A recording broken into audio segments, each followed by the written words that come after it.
So, ladies and gentlemen of the jury, I've spoken to the attorneys and I've spoken to Dahlia, as you can see, and Mr. Barker would like to go ahead and make what's called his final close. State's got the burden of proof, so that's why they get to go first and last. And he believes that the time that he needs might leak a little bit into the lunch hour, but not by much, maybe 10 minutes or so. So I just need to make sure, as I've always asked, if one person tells me, oh, no, Judge, I need a break, or you had something planned to attend to over your lunch hour because you know the schedule we've been keeping. So my normal practice I will continue to follow. And again, I will never call on you. I won't ask you anything, just one hand. So is there any one person that really needs a break right now and really would rather not us go into the lunch hour by 10, maybe 15 minutes maximum? Okay, so I don't see any hands raised. So let me ask you another question. So nods of the heads are okay. Are you all okay with just going ahead and continuing and understanding we may go until probably not later than 12:15, but it could be a little bit after the noon hour? Okay, I'm getting nods of the heads. Okay, Mr. Barker, you may make your final closing argument.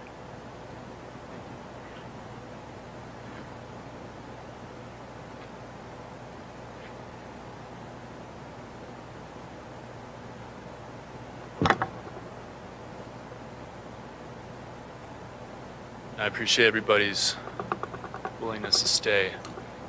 Defense counsel made a series of arguments. I'm going to respond to each and every one of them emphatically. We heard a lot about microscopes in this case from the ballistics experts. That's not how criminal cases work. You don't look at one piece of evidence under a microscope and ignore everything else. That's what the defense wants you to do. You heard the state's argument first. Tell a story about what actually happened. The defense's job is to try to talk about some of the doubt in the case, possible doubt. And they want you to look at things under a microscope and not the entire picture. You've heard the phrase standing too close to an elephant. If you stand too close to an elephant, you can't tell what it is. You got to stand back, look at the whole picture. That's what we're going to talk about. Defense counsel talked about negative evidence. Go ahead and look through those jury instructions. You will not find that phrase anywhere in that packet. Negative evidence isn't a thing that you're asked to consider. Absence of evidence is not evidence of absence. Well, let's talk about the negative evidence in terms of what the defense didn't talk about just now. Didn't talk about that Google deletion record at all. Didn't hear one mention of that. Now, the defense doesn't have any burden in this case. It's all the state's. But you didn't hear about that evidence, any rebuttal on that evidence. You're told not to speculate. That's one of the very first instructions you received in this case. Do not speculate. That's commandment number 1. And that means don't speculate about what the state may or may not have thought about their order of witnesses, about whether the state thought it would acquire more forensic evidence. The defendant was going to be arrested, whatever he said that day. You heard that from the detective. That was already known. They had the cell phone records. They knew where the defendant was. They knew it was his device, the only device that hit off the area of the abduction, Four Corners area, and Sunset Crater. And again, you didn't hear much about that from the defense. But let's talk about the ballistics a little bit. Credibility goes both ways. The state understands that. You, as the jury, you determine who is credible, who has something to gain by coming in here and saying something. That goes for Ms. Pelosa, it goes for Mr. Warren as well.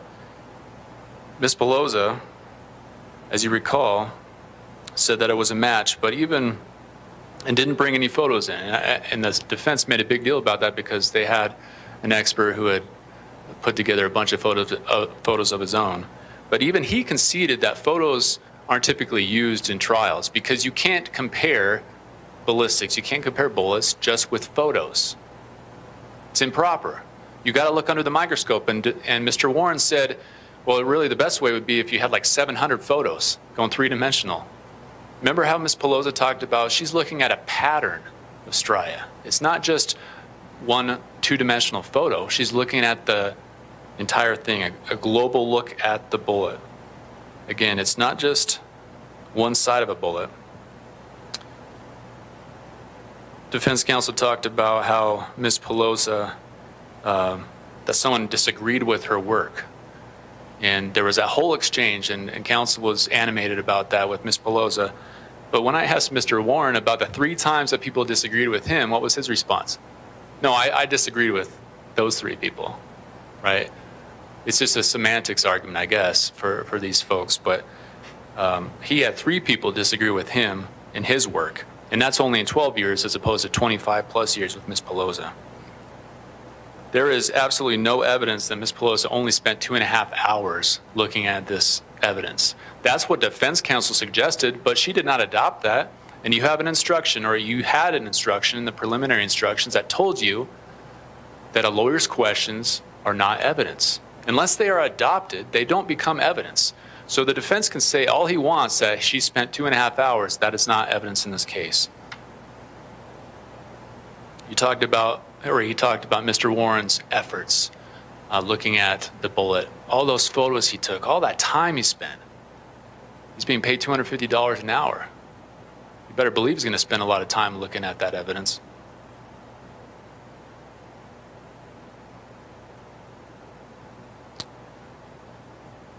Counsel tried to explain some of these text messages. The traffic ticket bravado is how he framed it. You as a jury, you determine what weight to give this evidence. But there's nothing in that text exchange about coughing on people, giving them corona, giving them a Mennonite ticket, and the defendant shouting "fuck yes" about it, that suggests that he has any kind feelings toward Mennonites whatsoever. He's relishing suffering of another person. He's relishing and taking delight in the fact that this Mennonite, someone he doesn't even know, was made to suffer. And that's exactly what he did to Sasha. The surveillance text. I agree with defense counsel that he was looking for churches, but not to attend. He was surveilling them. That word surveillance, and I believe one juror asked that question, did he ever use that anywhere else? The answer is no. Never used that phrase, for surveillance, except in this context. He didn't tell Sam he was looking to attend in that text exchange. I guess I'm not going to attend this church. No, he talked about people who had nothing left to live for.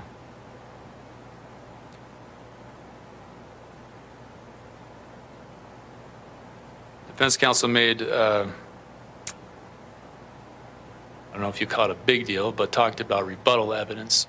The state can present rebuttal evidence. It's not required. In this case, the state did not need to present rebuttal evidence, especially when it came to the defendant's character. You had one witness come in here, the defendant's own father, who by his own admission believes that the defendant has not turned to the light yet. The state didn't need to call anybody in rebuttal to talk about that. And the state didn't need to call Ms. Pelosa back again to say the same thing she already testified to. What rebuttal would the state be presenting? It's not required. That doesn't suggest anything about reasonable doubt. Defense counsel talked about the cell tower records, and that there was some type of warning that you can't use them for location, and that's just wrong. Go ahead and look at Exhibit 184, 183 when you get back there if you want. At the very top, it talks about using it. It says exercise caution, but it doesn't say don't use it for location. That's what it's for. It's for determining location. Now, Seb Dishman said you got to be careful because you want to make sure it's corroborated by other information, and that's why we spent so much time talking about the photos from the defendant's device, the McDonald's receipt, the American Express record, which all corroborates that record. Seb Dishman said of all the records he's ever seen, of needless records, this was the second best he'd ever seen. That's how accurate this was. And that's what we're talking about when we talk about corroboration and standing back, looking at the elephant from afar, not under a microscope. Defense counsel has spent a lot of energy talking about a white car, which is really just a white rabbit. He wants you to follow that white rabbit down a hole and get lost. You heard evidence about a white car that was followed up on by San Juan County, and it led to absolutely nothing. And then you saw the surveillance video, and there's no part of that video that shows a white car with its headlights off. Even though defense counsel just talked about that, we showed the surveillance video. You can look at it again. There's nothing in that video that shows that. In fact, it doesn't show it speeding either. It shows the car braking. If you could even call it a white car, because again, that surveillance footage is difficult to see at night. Did that white car also drive to Sunset Crater? There was only one device, that hit off all of those towers, all those cell sites, on the way to where Sasha's body was found. The state's not saying that the bullet the defendant shot into Sasha's head came from a specific ammo box. That's not what we're saying at all. That's never been the question. The only question is, did the defendant's rifle fire that fatal shot? That's the only question. It could come from all manner of ammo boxes. When the ammo was finally seized and that rifle was seized was months later, after the defendant tried to relocate the gun, washed his car, cleaned everything up. And that gets us to Gooch's room, the defendant's room. You didn't hear much evidence about, if at all. And we saw some surveillance video when he returned from that trip on the 18th, 19th. When he got back, he had a black garbage bag in his hand. And he didn't walk it to the dumpster. He walked it up the stairs to his room. And then the next day, there's surveillance video you can watch that shows him with apparently the same bag going to the dumpster and dropping it off. Again, concealing evidence.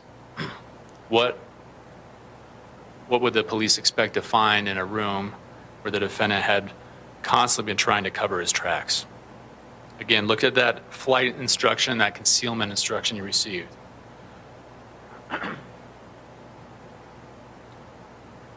There was nothing in the church because we don't know if the defendant was even in the church. We don't know if the defendant was even in Sasha's car. Why would we expect to find forensic evidence in either of those locations? All we know is that Sasha was in the defendant's car and that car was cleaned. The defendant made a big deal about cleaning that, making sure it was steam cleaned and showing it off. And on that topic, defense counsel talked about, well, why would the defendant be volunteering things? He was concealing evidence. Let me make this very clear. The state is under no obligation to prove that this defendant is very smart. He's sitting here for a reason. If he was a criminal genius, we wouldn't be talking about this. But he didn't cover everything.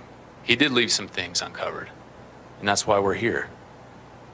He wanted his phone wiped, which didn't happen. He thought maybe if he deleted his location history from his Google account, that would affect the location history from AT&T.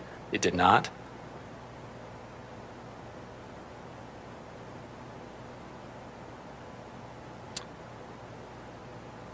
They talk about the character evidence briefly. Defense counsel talked about that initially. Said there was evidence the defendant is nonviolent. Certainly there's evidence the defendant was violent. This is what murder is. You heard the defendant's father yesterday come in and talk about how the defendant rejected his life in the Mennonite community. He went to the military against his parents' wishes. This is not a person who was abiding by the same principles his parents believed in. So when the defense counsel talks about the defendant was raised in this peaceful environment, he rejected that peaceful environment. Defense counsel talked about this interview and how the defendant volunteered all this information. No, he didn't. Go ahead and watch that interview. We talked about all the contradictions, all the lies. He didn't volunteer that he went to New Mexico, even though that was a trip that would have stood out in anybody's mind. A 7-hour trip to a place he never went before. Circumstantial evidence and direct evidence are the two types of evidence that's presented in court, and you have an instruction on that, and that instruction tells you that direct evidence and circumstantial evidence are not given any more weight than each other. You determine as a jury how much weight to give that type of evidence. We talked about a scenario before trial during the jury selection process someone hit a baseball bat, broke through your window. You didn't see it, but you saw the broken glass. You looked outside and you saw someone with a baseball bat with a look on their face of guilt. And everybody here said that they would have no problem concluding that person hit that baseball bat through the window. That's what we're talking about with circumstantial evidence. And we're talking about objective circumstantial evidence in this case, because that cell phone record was not manipulated. You heard nothing about how that cell phone record was incorrect or misleading. That cell phone record is objective. It's just information, it's just data. And it shows where the defendant was when he committed the murder and the abduction. The state brought in forensic experts not to put on a big show about all the forensic evidence that was recovered, but to talk about how difficult forensic evidence is to find. You heard Erin Higgins testify that more often than not, she's called in to testify about how she couldn't find DNA. Because this isn't TV, ladies and gentlemen. This is real life. When people clean things, when people wear gloves, when people try to conceal things, you're not going to find fingerprints, you're not going to find hair strands, you're not going to find DNA. And that's why you have to rely on other evidence that we talked about. Let me just spend one brief moment on premeditated murder. There is, I don't believe, a dispute, I did not hear one, a dispute that this was not premeditated murder. The dispute here is about ID. Once you find out that the defendant and believe that the defendant was the one that committed this, it's game over. This is premeditated murder. Premeditated murder does not require a plan, does not require that the defendant knew Sasha Krause. Is it the defense contention that everybody who murders somebody knows the victim? Again, use your common sense, your reason, and your experience. There is no requirement that there be some plan written down on a napkin somewhere, or that he has some kind of plan to kill Sasha in particular. What we do know is that the defendant abducted her from her community and took her to a faraway location, a remote location of his choosing, where he killed her. And that's premeditated murder. Shooting someone in the back of the head with intent is premeditated murder.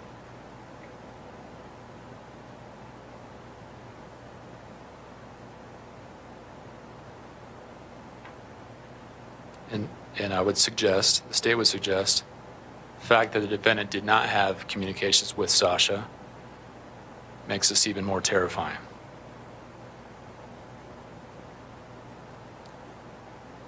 Let me last talk about reasonable doubt. We spent a good amount of time on this in the jury selection process, about how reasonable doubt is not beyond any doubt or all doubt. There are so many possibilities in the world.